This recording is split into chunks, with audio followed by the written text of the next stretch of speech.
Welcome to NCBA's Cattleman's Call podcast with host Lane Nordland. Hey everyone, welcome back to the Cattleman's Call podcast. Lane Nordland with you here today, and a lot going on across the countryside. We just finished up haying and, of course, summer activities on our home place, but folks out in D.C. have actually been pretty busy as well. So we're going to get a quick Beltway update. We're joined here today by Mr. Colin Woodall, CEO of the National Cattlemen's Beef Association and head of the D.C. office out there, Mr. Ethan Lane as well. But gentlemen, while we have this conversation, the summer business meeting is underway in San Diego. But how's the summer been going so far, Colin? Oh, yeah, the summer's been busy. You just name any issue, it's been hot right now. Screw worms, Washington, D.C., the market, everything is just wild. But that's all right. We like that. Yep. It provides a lot of excitement. We don't have to worry about what we're going to do every day because there are plenty of things to keep us hopping. Ethan? We knew coming into January that it was going to be a little bit of a sprint out of the gate. You know, the Trump team during the transition was very clear. They knew where they wanted to go. They knew what they felt like they did wrong last time, timing-wise, kind of order of operation-wise, moving through the regulatory process. And I think as we all watched, they didn't waste any time after Inauguration Day on a variety of issues that impact the cattle industry. So I think for my team, it feels like we haven't looked up since late January. But here we sit in July with a good chunk of that regulatory and statutory agenda for the new administration as it relates to the cattle industry, starting to kind of set concrete and take shape, which is really gratifying this early in the process. It is an impressive display for them to have hit the ground running this quickly and actually execute on that many things at once. Now, you mentioned the Trump administration. We're well past the 100-day mark, which, of course, people use as a barometer to really keep track of are they following through with their campaign pledges. From NCBA's perspective and the key policies that maybe are a part of that agenda, what's it been like watching that, and how has the Trump administration followed through on implementing those promises, I guess we could call it, that he made during the election? Well, that's the thing about Donald Trump, and I feel like, we're 9 years or more into this now, and people are still sort of shocked when he does precisely what he has told people for a very long time he was going to do. And I think our secret sauce in the last few months has just been believe the man when he says he's going to do the thing that he says he's going to do. So when he says he likes tariffs, and he says that's going to be a keystone of his international relations, believe him. When he says he is going to trim the size of government and he's going to look for ways to get efficiencies in the government, and he's going to take a non-traditional method to do that, take him seriously. And we've done that at every turn in this administration. We've worked with our partners in the White House, at USDA, at the Department of Interior, at EPA, up on Capitol Hill, and tried to make sure that as that process, moving at that breakneck speed, is executed, we're giving them watch outs for where the rocks are, right? Where those different pitfalls might be for the U.S. cattle industry, things that may not impact producers the way that the administration might think that they would. And that's been a really successful strategy for us in helping to make sure they've got the right information to navigate those choppy waters and get done what they want to get done. And here we sit midway through the first year of this administration, feeling pretty good about how that's working. And Ethan really nailed it. There are no surprises here. There haven't been any surprises. Everything that we have seen is something that he made very clear it was going to be a part of his administration. And as we saw in his first term, he has a list and he is working down that list and ticking them off pretty fast. But even more than that, and what he's doing is the team that he has assembled. He assembled a tremendous group of officials, both in the White House and the federal departments, who are doing amazing work for us as producers. And I think the one that leads the list is Secretary Rollins, the Secretary of Agriculture. With 21 years in this association, the number of secretaries that I have worked with, none of them rise to the level of Brooke Rollins, because she is not only a cheerleader for American producers and American agriculture, but she's not making the decisions sitting on Constitution Avenue, Independence Avenue. She is making the decisions based upon the conversations she's having with producers in the countryside, seeing firsthand what they're dealing with. And I think that's given her a true advantage in her role and the decisions that she's making. Now, trade obviously was a big part of the conversations leading up to the election, and we have seen the UK trade deal, which I know, Ethan, you've taken several trips across the pond since the Brexit occurred. And I actually had people that I'm friends with reach out to me saying, "Is this just political? Are they just making applauding themselves for doing this? Is this actually going to be beneficial to the beef industry?" Let's talk about UK trade and maybe some of those other key trade opportunities too, because a lot of folks were pretty scared there at first when the tariffs were starting to be announced. But where are we at here during this conversation? Sure. A few kind of key points there. I was there in the Rose Garden for the president's announcement about the reciprocal tariffs. And there are a few remarkable things about the way this president has gone through this. And, you have to take note first of the NCBA policy book. This is not an organization that likes tariffs. Nobody who exports or imports products likes tariffs. But this is the first president, in my memory, certainly, that has made note in a significant way of non-tariff barriers. We talk about non-tariff barriers endlessly, right? Because they're the thing that probably impacts us as far as our exports far more than just the numbers on a page. We have a 22% tariff going into Japan. We still sell a couple $1 billion worth of beef there a year. It's the non-tariff barriers into those other markets that are really a challenge in a lot of cases. And the fact that this administration took those on, used this tariff tool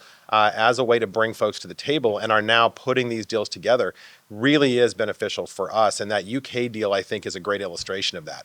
The work that we've done, that multiple NCBA presidents have done, that Kent Backus has done, building that relationship. And it really is an effort to rebuild the access we had pre-Brexit. Remember, they were sharing in that EU quota. They lost that when they departed. And so a lot of this has been, okay, step one, let's make sure we're back at the table in the UK market. That little bit that was getting into the market gets sold out immediately. We're wildly popular in London steakhouses, just like we are everywhere else in the world. So that 13,000 metric tons is critically important in making sure that our flag is flying there, right? The U.S. cattle industry has a stake in that market. That's influential into the European market. That socializes this conversation about how we produce the beef that we do, how we use technology to be more efficient than they are in producing beef over there. That's not a knock. That's a reality, right? How our genetics have improved the taste, how our feeding regimens produce a higher quality product more consistently across more cattle, and do so in a way that turns out tastes great, right? And consumers around the world can't replicate that anywhere else. So yeah, is 13,000 metric tons the rock that the U.S. cattle industry's church is going to be built on? No, but it is the only way we can really help win that PR battle and that battle with European consumers and the media over there about what it is we do here and why it's so much better than what we see everywhere else in the world.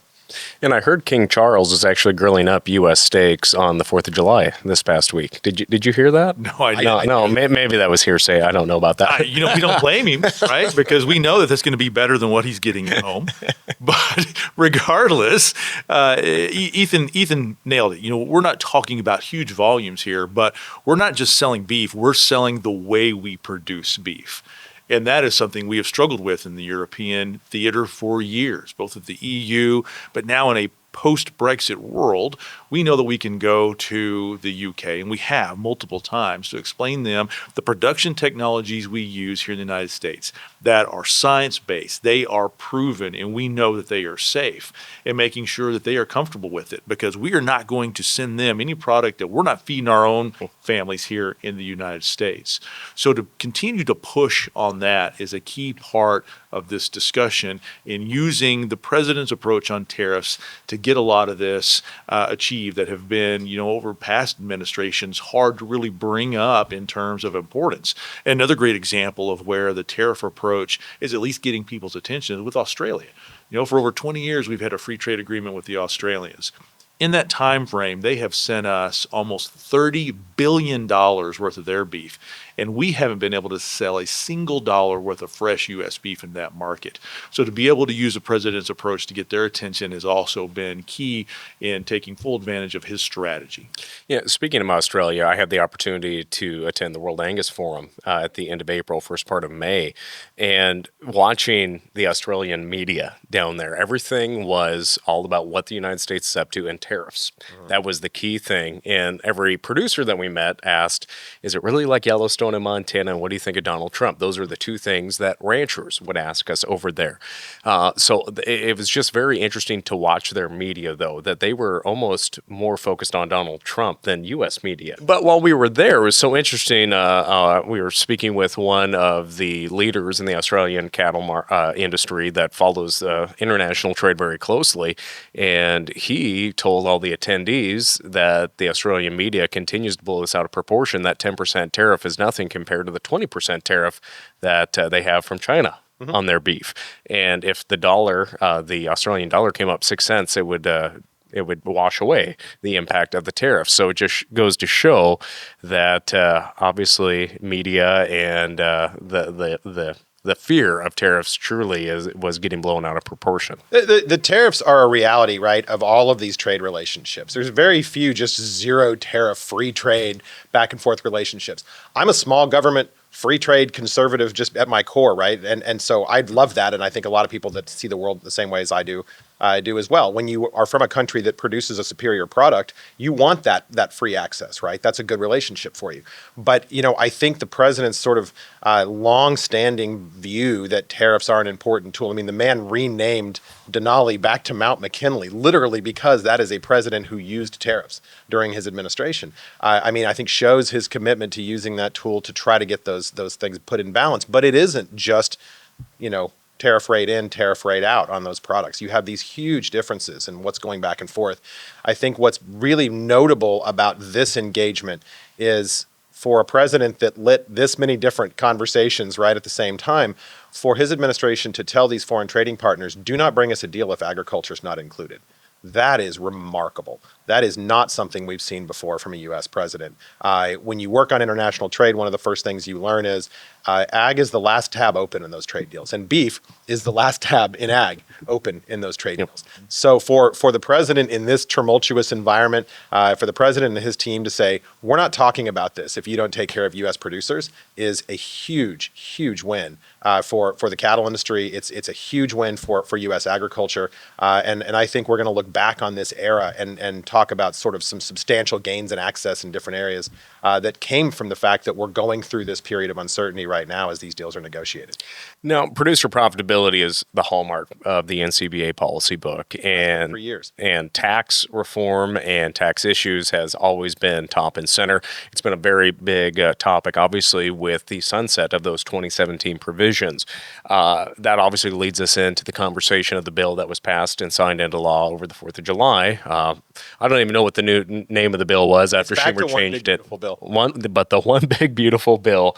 Let's just talk about that and the tax provisions that are in there, how that impacts family producers in the countryside, but also some of those agriculture provisions, because there was a lot of confusion out there as, was this the Farm Bill? We had a lot of people ask that. So let's just talk about that, and especially that tax provisions being included. I think people need to understand how long the lead time is on something like this. A year ago, I was sitting in small group meetings in the Capitol with House leadership talking about a reconciliation strategy if they were to get the White House and the House and Senate. At the same time that was happening, Kent and Kelsey were working on a producer survey, tax survey, to make sure we had really relevant specific information about what producers are using, what producers need more of, and we were able to provide that to Capitol Hill before the election to make sure that lawmakers knew exactly what that roadmap was for U.S. cattle producers as they integrate all these different industries into this reconciliation package. At every step of the way, we've been extremely vocal about what we need, using the policy book, using those real-world experiences, and helping to inform policymakers. And the result is a bill that is hugely beneficial for U.S. cattle producers. I mean, $15 million per individual, $30 million for a couple on the death tax, index for inflation, made permanent, increases to Section 179, 199A, bonus depreciation. I mean, you go down that list of items that, as a small business person before I was at NCBA, you look at the different things that opens up, the doors that opens up for producers. This is fundamental change to how we manage our businesses over the long haul, and that's going to be really beneficial. When you layer in, that alone was the objective, right? That was the reason for reconciliation, was to secure those tax provisions. layering in those farm bill provisions as well, getting that full funding for the FMD vaccine bank, the three-legged stool, those animal health provisions that we have fought so hard for. At this time when it seems like every few months we have a new animal health crisis or at least issue, right, that we're watching. What a tremendous time to be making investments in those facilities, in that infrastructure to make sure that whatever's coming next, because that's one thing I can assure you, it will come.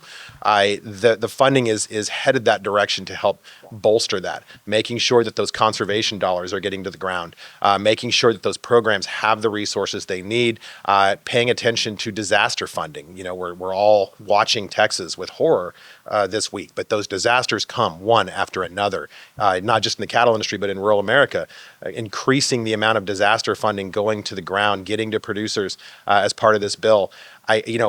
There's all these benefits that are tangible, but then there's the intangible that, quite frankly, this sort of gets us done in the Farm Bill to a large extent. There's a few remaining pieces. You know, the Prop 12 stuff is a hog industry problem, but it's awfully important to us too. Is that kind of slippery slope would absolutely come down towards us.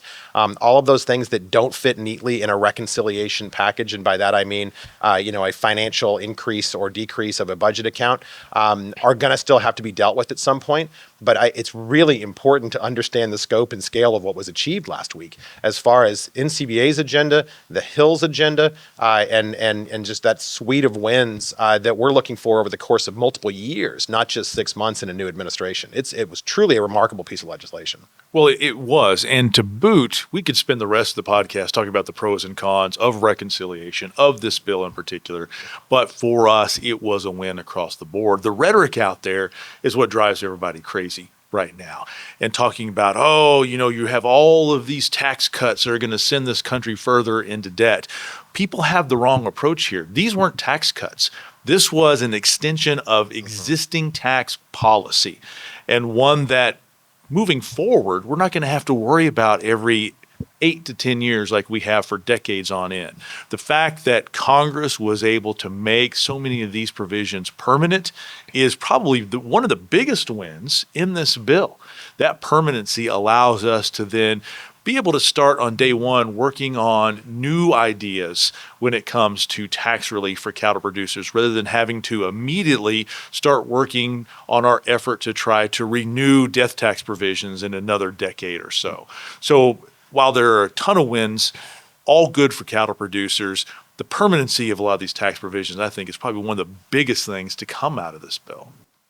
Now, the Farm Bill, obviously that it was, we saw some extensions or some funding put in place there, but was it two springs ago when the chairman of the House Ag Committee, G.T. Thompson, was at NCBA's D.C. office and told producers that were participating in the fly-in that occurred that he would have that vote by, was it Labor Day or Memorial Day, one of those two.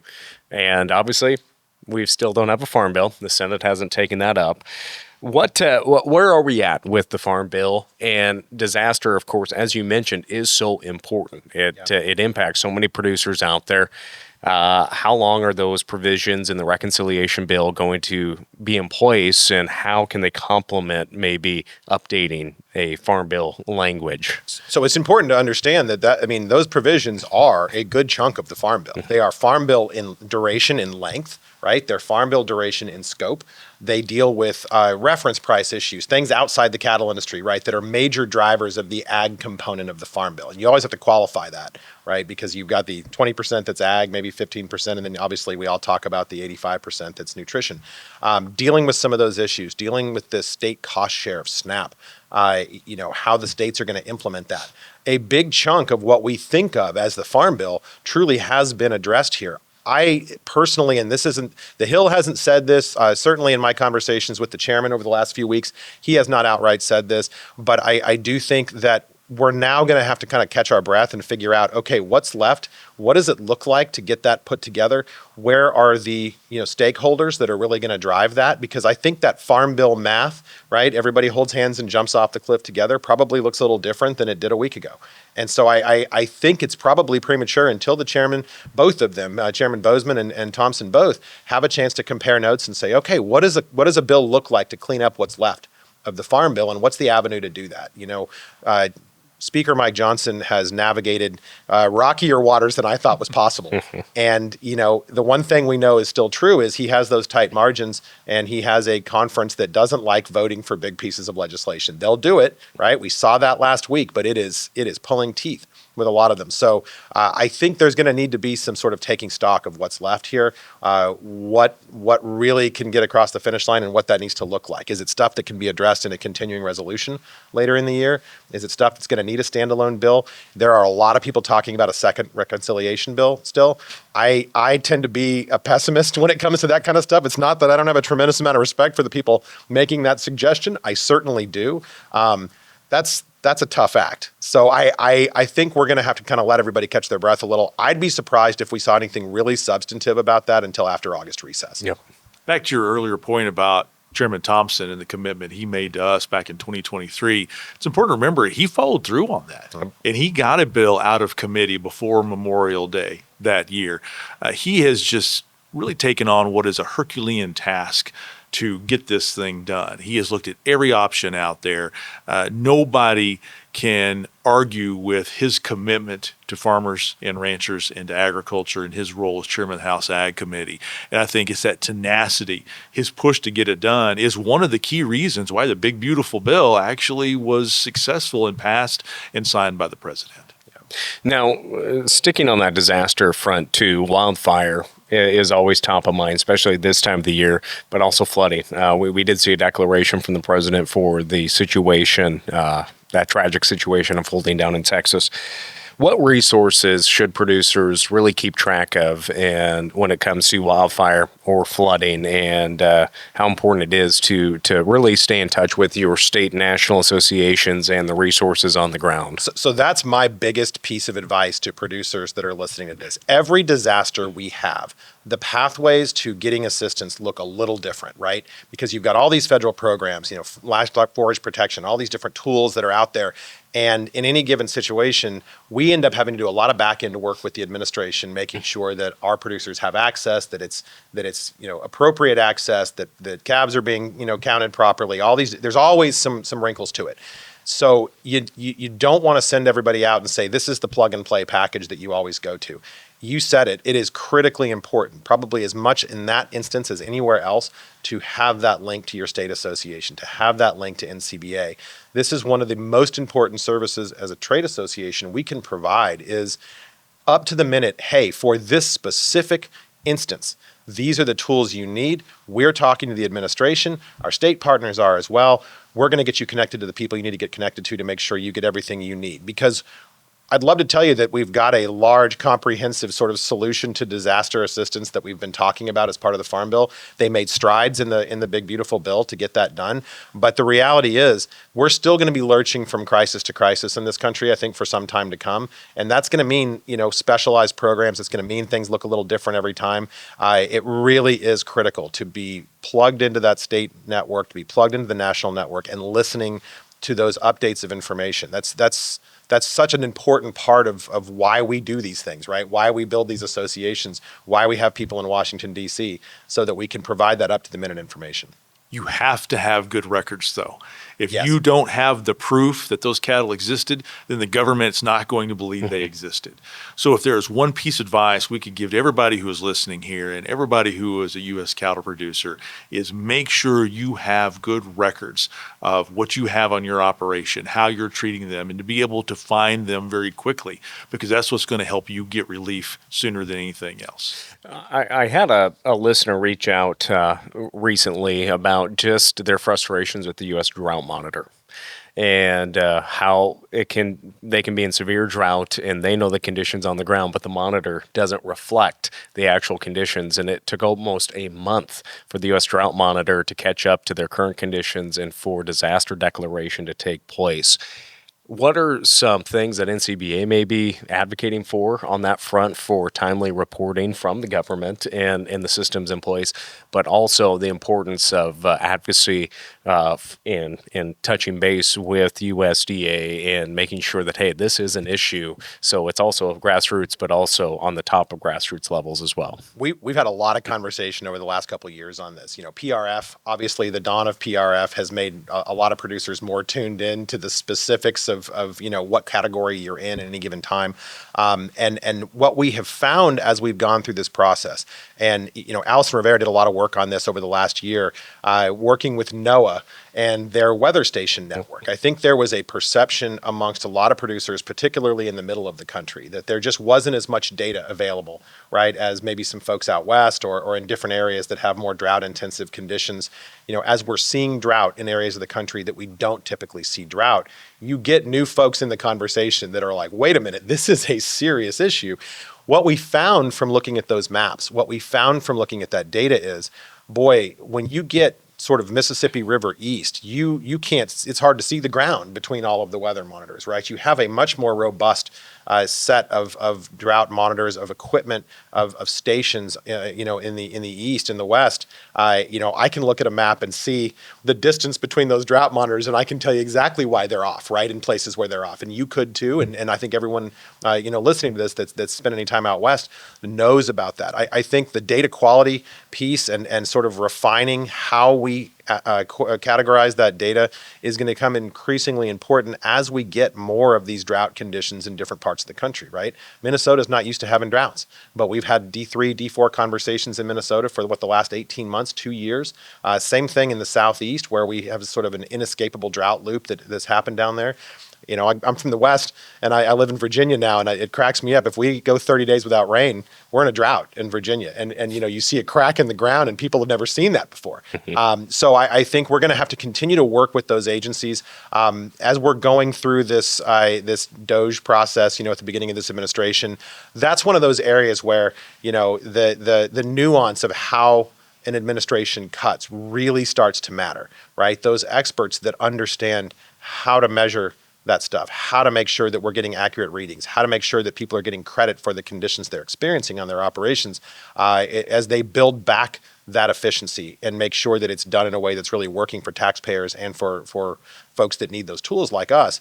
That's going to be an important place for us to put our voice into that conversation and really push on the need to have that work properly. It's not something you can necessarily farm out to a third party. It's not something that can be really decentralized. You got to have that core set of information, and you got to have that network working properly. But we've had a real education in the last year or so about what that spread looks like, and the good news is there is lots of data available. All right, those stations are robust. They're everywhere. I think it's about making sure that we're looking at that properly and giving an accurate assessment of it in a timely way.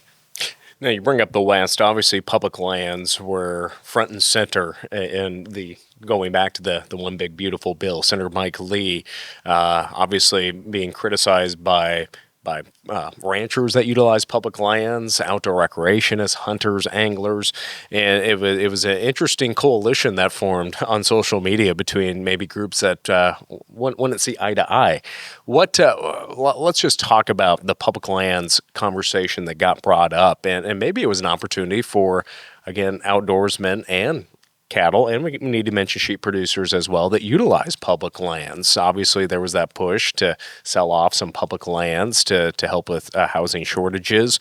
What was it like having conversations up on the Hill surrounding this, and obviously seeing posts from people that really may not know about cattle ranching on public lands too? I think we kind of had two conversations happening at once, right? Because we're an organization that thrives on accuracy. And the way those public land sell-offs were being described was very different than the reality of them. And I think it was important for PLC and NCBA to get that record corrected and get good information out there. Because you're right. I mean, people were running crazy with this. I was getting messages from people, including family members talking about this. And the reality was it was a lot more tailored, limited sort of scope engagement. But the fact is, whenever something like this is being driven by a senator like Mike Lee, who has a demonstrated, distaste for farmers and ranchers, he does not care what farmers and ranchers in his own state think. He routinely gives them the middle finger on a variety of issues, right? We hear this frustration from scores of cattle producers in Utah. Why does my senator thinks so little of the U.S. cattle industry, of me as one of their constituents. That means the trust factor was very low. And I think if you had someone else, a Ryan Zinke, right, or a Senator Sheehy, or somebody who has that sort of more credible voice with landowners and producers trying to do the same thing, it probably would have landed differently. But Mike Lee doesn't have a lot of credibility on these topics. And I think that really showed in the distrust of quite literally everybody in the conversation, right, about what it is he was trying to do. I think that's a lot of the reason that he finally felt the pressure to pull that back and just remove those provisions from the bill. They just weren't going to get across the finish line. But that does sort of bring us back to the idea that what was trying to be accomplished there in some areas, and I just came to this meeting from being home with my family in Arizona, and we were talking about this very issue, right? You've got communities in the West surrounded by public land that are truly hemmed in and contained by the fact that you can't grow any further, right, without doing something about those marginalized buffer zones around major metropolitan areas. The question for the U.S. cattle industry in the West in particular is, where do you draw the line there? Because for every one of those sort of negligible impacts that we hear about, right, we're going to build houses on this area, it's close to town. I'll tell you the guy who's been running cattle on that grazing permit for the last 50 years. And those are real operations with real cattle and real families that have a real skin in the game. And so it's not a consequence-free environment. Yeah, it's tailored and it's limited, but it's not a consequence-free environment. And so it was really important to make sure we were talking about that in a very specific and accurate way. But I don't think that issue is going to go away. I think the West is going to have to deal with some of those issues in the years to come. We're going to have to get a lot smarter about the difference between state land management and federal land management. I think a lot of people are under the mistaken impression that just like we want the state to manage the wolf, right, that them managing our public lands is going to be better as well. For those of us that operate in that environment, it's important to remember state lands are typically managed like state trust lands. They're managed very, very differently than the Forest Service and BLM lands that we run cattle on. The profit motive is different. The directives, the obligations of those state managers are wildly different. So we need to make sure we're really clear about what we're getting into if we start talking about some of those transfers and what that would mean to the ranch unit, because I think there's a massive threat to the underlying value of the ranch unit in the West if we do this wrong. Despite Mike Lee's inability to get anything right for American agriculture, it did give us the opportunity to talk about the importance of public lands ranching in the United States. And anytime we get the chance to do that, I think it's important because it is such a critical component to cattle production here in the U.S. NCBA is very proud to be a member of the Public Lands Council and to share the staff and to be able to join in on all of these fights. Now, switching gears to the dietary guidelines for Americans. Last December, those recommendations were handed down. Colin, before becoming CEO, obviously you were involved out in D.C. in so many of those guideline discussions and sessions, and it's always a battle every 5 years when that process goes. But how important is it for NCBA to stay engaged in the dietary guidelines for American process, but also continue to be a voice even after those recommendations came out? And what is underway right now as we look at those recommendations? Well, I know all three of us got up this morning and we consulted the dietary guidelines to make sure that our breakfast was in compliance with that. Yeah, the cheesecake that I bought downstairs last night and consumed this morning. Yes, and I think that's where you have to start the discussion, because while most Americans remember, especially if they're our generation, the old food guide pyramid or the My Plate or whatever it is, I think most Americans have heard about the dietary guidelines, but they don't follow them. They don't care. They're not interested. So then you have to ask the question, well, if Americans aren't interested, why are we spending so much time talking about it? Well, we spend so much time talking about it because they do have an impact on every single federal feeding program. So that's why we have to stay engaged here. And you look at what the Biden administration did. They took away the center of the plate from us as red meat, and they replaced it with beans, peas, and lentils. There's no science to support that. And one of the things that we have always prided ourselves in is, yes, it's a challenge every 5 years, but every 5 years we come with validated, peer-reviewed science that shows the role of red meat, beef in particular for us, and why we should stay in the middle of the plate. So as we were able to move into a new administration, knowing the dietary guidelines need to be completed by the end of this year, we're being able to play off of a lot of the pro-red meat, pro-beef rhetoric that we're seeing specifically from the Secretary of Health and Human Services, RFK Jr. Even before he took this position, he was talking about how he was frying his Thanksgiving turkey in beef tallow. And now it's hard to find beef tallow because everybody wants to fry in beef tallow. He's been out there in social media telling people to eat more beef. So we know that we have a friendly ear with Secretary Kennedy. We know we have a friendly ear with Secretary Rollins and all the great work that she has done. So we're pretty confident we're going to be able to return beef to the center of the plate and whatever the final dietary guidelines look like at the end of the year. And it's also about how the Make America Healthy Again approach ties into that, which so far has also been very pro-red meat and pro-beef.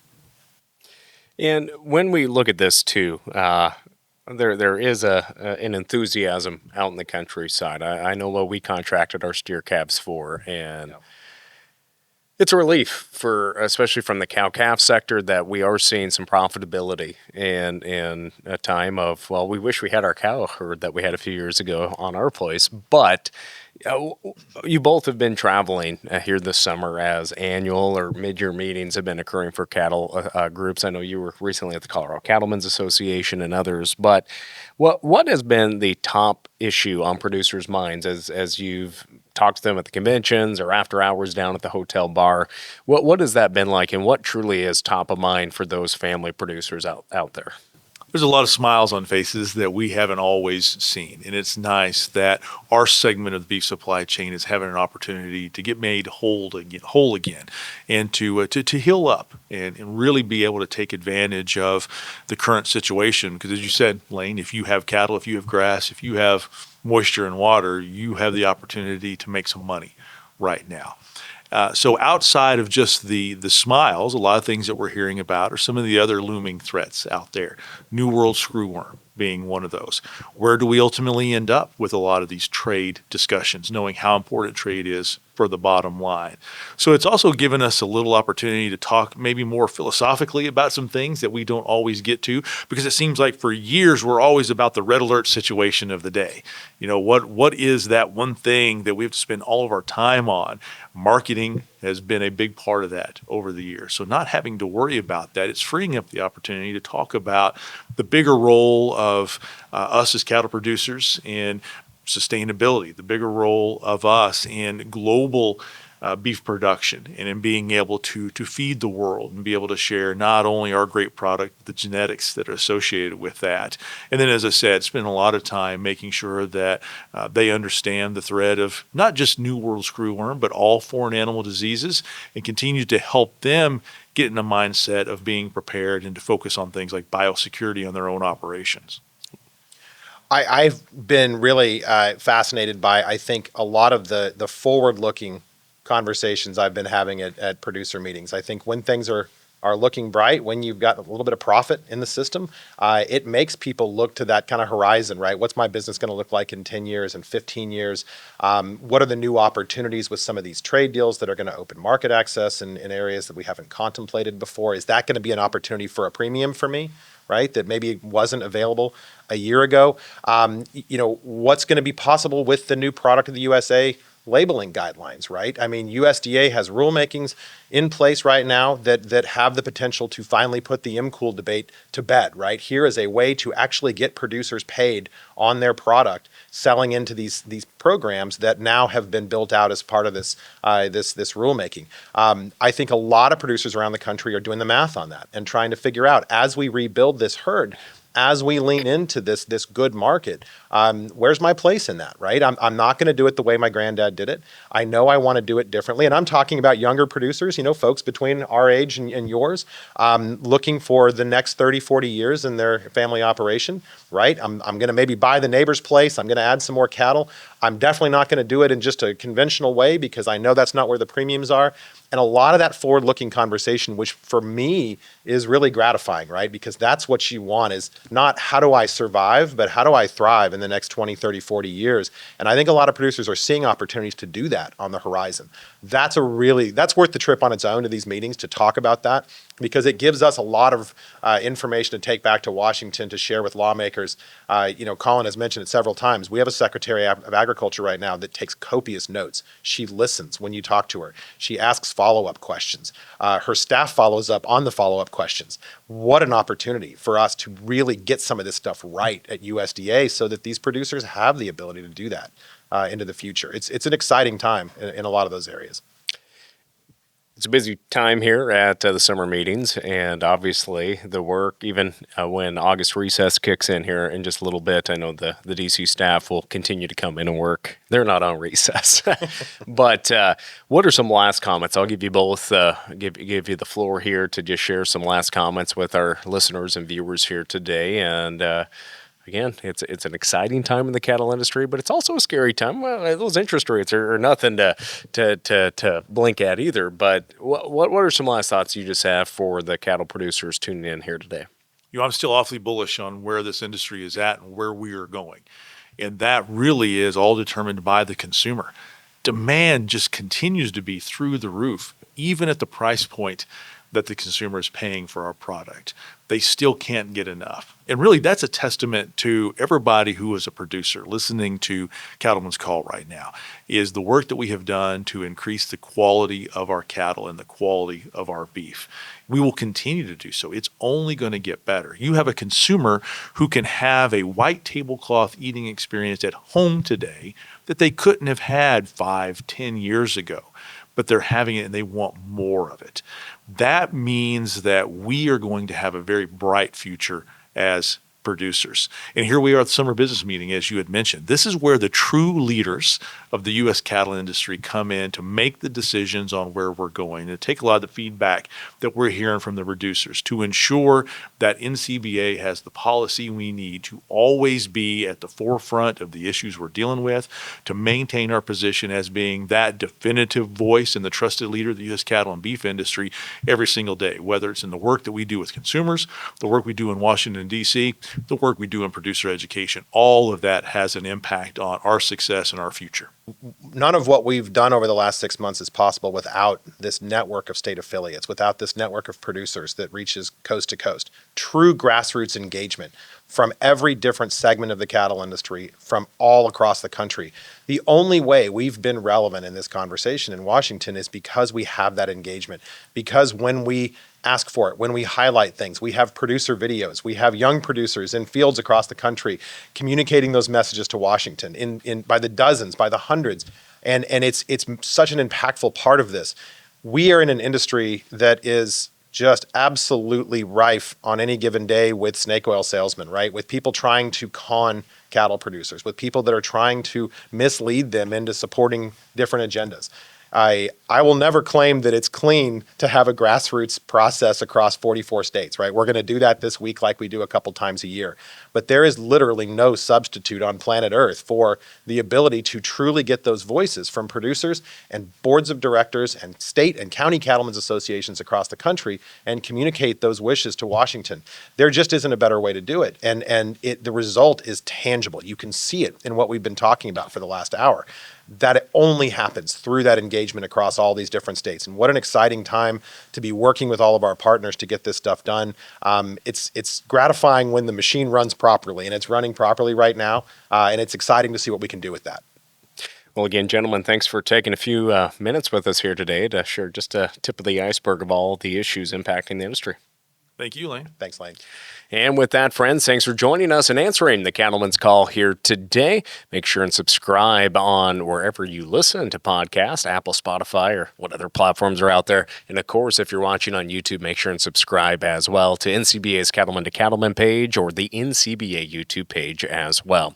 With that, friends, thanks for joining us. I'm Lane Nordlund. We'll catch you next time. Thanks for tuning in to NCBA's Cattleman's Call podcast with Lane Nordlund. For more information, visit ncba.org and make sure to subscribe to the podcast today.